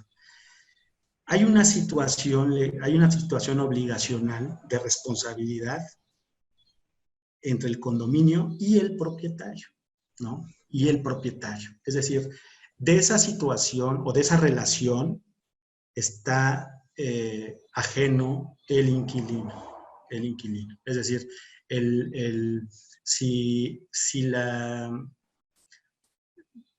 en la práctica se establece que la obligación de cuota de mantenimiento sea a cargo del inquilino, aunque el contrato señale que el inquilino será el que pague la cuota del arrendamiento, la obligación respecto a esas cuotas condominales seguirá siendo de del condominio frente al propietario. En ese sentido, la sugerencia es que no dejen a cargo de esa obligación al inquilino, aunque sea por temas de negociación, aunque el propietario les diga, bueno, está bien, negocio la renta, pero dile que él pague el mantenimiento. La sugerencia es que en ningún caso le dejen al inquilino la situación de que él pague las cuotas de mantenimiento, porque esa es y seguirá siempre, y no hay excepción, a cargo, la obligación frente al condominio será a cargo del propietario. Ahora bien, que la administración le impide el acceso o el uso de algunas áreas comunes del parque industrial, entendiendo en un tema industrial, al inquilino. En realidad, habría que verificar la situación. En todo condominio debe existir reglamentos, y en esos reglamentos se establecen situaciones de actos de molestia frente a los residentes, perdón, a los propietarios morosos, ¿no? Por temas de cuotas de mantenimiento. Y son situaciones aprobadas por la asamblea del condominio. Entonces, si el condominio ha aprobado disposiciones que tengan que ver con actos de molestia frente a áreas comunes, vamos a suponer en la pregunta que nos formulan, ahí en realidad el área común, bajo ninguna circunstancia le pueden negar el acceso. Eso sí no podríamos. Sí se da, pero no debería darse, ¿no? Lo que sí sucede es que no levantan la pluma, por ejemplo. La pluma es un área común. La pluma físicamente, así como el acceso, son áreas comunes.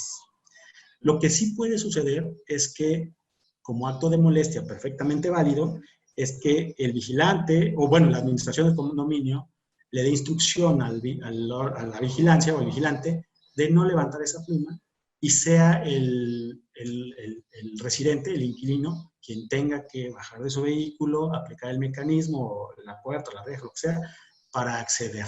Y como ese, muchos otros actos de molestia respecto a áreas comunes.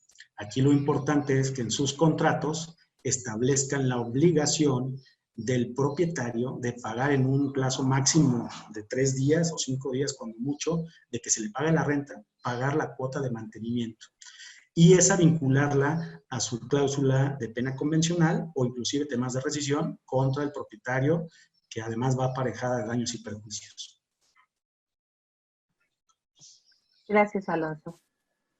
Mayra Álvarez, legalmente es inválido el manejar un contrato de arrendamiento condicionado a renta mensual en dólares de acuerdo al tipo de cambio.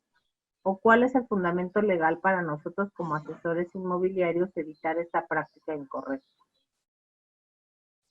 Ok, sí, con mucho gusto Bueno, la disposición legal está en el Código Civil, en la disposición de que el precio debe ser pagado, el precio de renta debe ser un precio cierto. Y un precio cierto es aquel que es determinado o determinable al momento de firmar el contrato, no al momento de ir pagando las rentas. O sea, el precio de la renta no debe ser determinado cada 30 días. El precio de la renta debe pactarse desde ahora. Mis 80,000 pesos que te pago de renta no pueden ir fluctuando nada más por la paridad de una moneda, ¿no? Ahí ya no es determinado al momento de firmar. El fundamento está en el Código Civil, con mucho gusto les comparto el artículo, pero nosotros nos apoyamos mucho en la tesis jurisprudencial de la Suprema Corte, que existía desde hace muchos años y que con gusto también la comparto con esta presentación. Gracias, Alonso. Hasta aquí fueron todas las preguntas que hicieron en este bloque. Si gustas continuar, estamos ya casi sobre el tiempo, pero hasta aquí es todo. Bien. Bueno, la segunda parte es ya un tema más comercial. Ya no dejamos a un lado un poquito el tema de los temas legales, son más bien temas comerciales. También en la práctica es frecuente que el asesor va a atender un negocio industrial, pero lleva puesta la cachucha de casa habitación, ¿no? Y en realidad hay que quitarse esa gorra y ponerse una gorra que diga negocio industrial o arrendamiento industrial. Entonces, en ese sentido, nos pareció importante poner en la presentación conceptos que escuchamos, que en materia industrial escuchamos todos los días, pero a veces no sabemos de qué se trata. Y esos conceptos comerciales consideramos que es importante desde que se prospecta el inmueble. Vuelvo a lo mismo. Siempre es mejor prevenir que ya teniendo el negocio de arrendamiento, tratar de averiguar las cosas, ¿no? Vamos a comenzar con el primer concepto, un KBA. Bueno, escuchamos KBA por todos los lados en temas industriales. No se requiere ser un perito en la materia. Yo soy un abogado, no tengo mucho conocimiento en temas de electricidad, pero bueno, les puedo decir que el KVA es la unidad de potencia, es una unidad de potencia, es un término eléctrico y se refiere a temas de potencia para motores eléctricos. En ese sentido, es importante que ustedes, cuando prospecten el inmueble, verifiquen con el propietario qué capacidad eléctrica tiene, sobre todo para relacionarlo con el uso que se le va a dar a ese inmueble, ¿no? Aquí pusimos algunos ejemplos como talleres o talleres donde se usan taladros, sierras, cepillos, o talleres en materia de industria automotriz. Entonces es importante que desde que hagan su prospección vean la capacidad eléctrica en cuanto a esa unidad de medida que es el KVA, para que el día de mañana vean si es apto o si esa capacidad les sirve al cliente o a los clientes que los busquen a ustedes. El tipo de piso, ¿no? El tipo de piso se refiere al soporte, existen industrias en las que el grosor y el material de que esté construido el piso debe ser tomado en cuenta para decidir o no un inmueble, ¿no? En materia de arrendamiento, sobre todo por temas operativos. La altura, bueno, la altura también es muy importante, sobre todo si va a ser temas de almacenamiento y sobre todo si estamos hablando de un tema de nave industrial. Las naves industriales requieren una altura porque se estiba o se almacena o se usan grúas o maquinaria excesivamente alta. Verificar el tema de la altura, ¿no? Una altura promedio mínima es de entre 6 y 7 metros de altura. Ya una altura abajo de 6 metros, más bien ya estaremos hablando de un tema comercial, ¿no? Un tema local comercial o una accesoria. Más bien un tema industrial sería al menos 6 metros de altura. Bueno, los andenes con o sin plataforma. Estas estructuras son indispensables para un tema de nave industrial. Aquí vemos el tema de los centros de distribución, ¿no? Los centros de distribución, además de que aquí en Querétaro son muy frecuentes, necesitan plataformas para temas de carga y descarga y sobre todo temas de áreas de maniobra, ¿no? Las unidades, los vehículos que emplea la industria para la logística de sus mercancías, deben considerar esos vehículos un espacio bastante amplio para la maniobra de carga y descarga. Entonces es importante que consideren todo esto en su expediente a la hora de que prospectan un inmueble industrial. Es importante que tomen nota de estas situaciones en su prospección para que cuando atiendan a un cliente industrial ya sepan qué es lo mínimo que les va a solicitar, ustedes se anticipen a esa información. Bueno, industria ligera, industria pesada. Esto se vuelve importante para que ustedes, desde que hacen la prospección de su inmueble, la califiquen si ese inmueble está destinada para una o para otra, ¿no? Hay que distinguir una y otra. La industria ligera es aquella que se refiere al consumo a los bienes de consumo, ¿no? Como calzado, textiles, ropa, etcétera, a diferencia de la industria pesada, en donde más bien se transforma la materia prima, ¿no?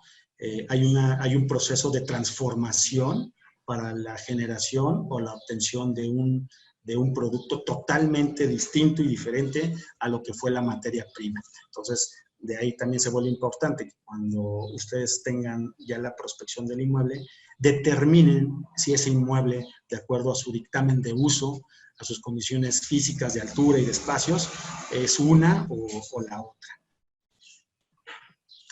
Bueno, perfilar al cliente inquilino para nave industrial.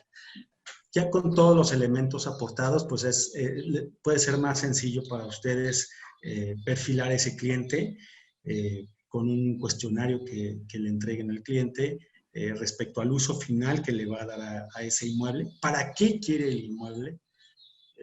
A veces no sabemos, nos piden una bodega o una nave y no sabes ni para qué, ¿no? Es importante que ustedes cuestionen a su cliente, oye, necesito que me digas para qué la vas a utilizar, qué capacidad de energía eléctrica requieres, si requieres algún servicio adicional, ¿no? Además de la luz y el agua, qué espacio de maniobra requiere tu operador o tus operadores, qué altura mínima necesitas, si tienes alguna zona preferencia por temas de distribución de mercancía, qué grosor en especial requiere tu suelo. Todo esto es importante que como agente inmobiliario yo lo tenga para darte un mejor servicio a ti, ¿no? Es frecuente que en los grupos inmobiliarios que existen piden bodegas y naves y cuando uno le pregunta al compañero, oye, ¿para qué lo necesitas? Ay, no sé, déjame le pregunto. No, más bien, pregunten primero al cliente, hagan un buen perfilamiento de su cliente con un cuestionario breve y ya con esos elementos, ok, es mucho más sencillo el trabajo del agente inmobiliario. Y bueno, con esto cerramos la presentación. Con esto último, profesionistas y personal de apoyo para el agente inmobiliario.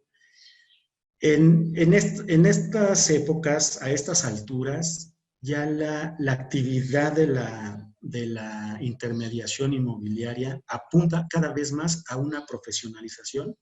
Ya la sociedad requiere de agentes inmobiliarios capacitados, profesionales. Ya no se vale improvisar en temas inmobiliarios. Ya el tema inmobiliario es el patrimonio de muchas de las partes o personas que intervienen en los negocios inmobiliarios. Entonces, cada vez más la ley y la sociedad nos exige profesionalizar esta actividad. En ese sentido, la recomendación es siempre, siempre tener en sus oficinas o como apoyo externo 2 profesionistas de cabecera, un abogado y un contador público. Un abogado pues que sea especialista en temas de contratos, un contador especialista en temas fiscales o un abogado fiscalista. Y por supuesto hacer alianzas con personas del medio industrial, ¿no? Quizás ustedes están por abrir una división en sus oficinas o un área específica, o ustedes mismos como agentes independientes piensan incursionar en el industrial. Yo les diría, acérquense con gente que ya está en este medio. Así que no se avienten como el Borras queriendo darle un tratamiento similar a un negocio industrial que a un negocio habitacional. Las expectativas de negocio para cada una de las partes, es decir, la expectativa de negocio para el propietario industrial, para el inquilino industrial, son muy, muy diferentes a las expectativas que puede tener el propietario de una casa habitación o el inquilino de una casa habitación. Entonces, en ese sentido, el consejo sería, hagan alianzas, se vale decir no sé, no conozco, ayúdenme, digo, tan solo yo, su servidor, para la presentación de esta ponencia. Me auxilié de la persona, del gerente de la división industrial en mi oficina, Salvador Gómez, a quien le mando y agradezco el apoyo para los temas comerciales. Se vale apoyarse. Hay gente en el medio inmobiliario industrial muy conocidos. Se vale pedir ayuda. No, el agente inmobiliario ya dejó de ser el todólogo, ¿no? Ya más bien se está especializando. Y entonces, pues como recomendación es esa. Tengan un abogado o un equipo legal que los asesore en sus contratos, tengan un fiscalista para el tema de los impuestos que genera el negocio industrial y hacer esas alianzas con agencias o compañeros que estén o que hayan tenido ya experiencias en el mundo de arrendamiento industrial. Pues yo con esto terminaría mi ponencia. Espero terminamos nada más con la etapa de preguntas y respuestas a esta última parte. Claudia.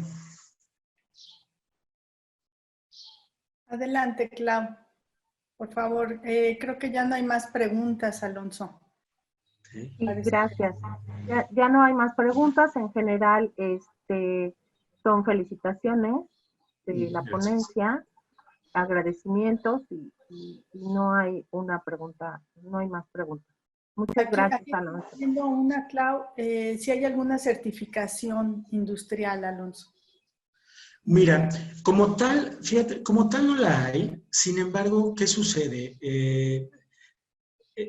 No hay una certificación industrial, que mira qué buen tema acaban de poner ahí para las asociaciones que por aquí están presentes. Valdría mucho la pena. Y valdría mucho la pena por lo siguiente. El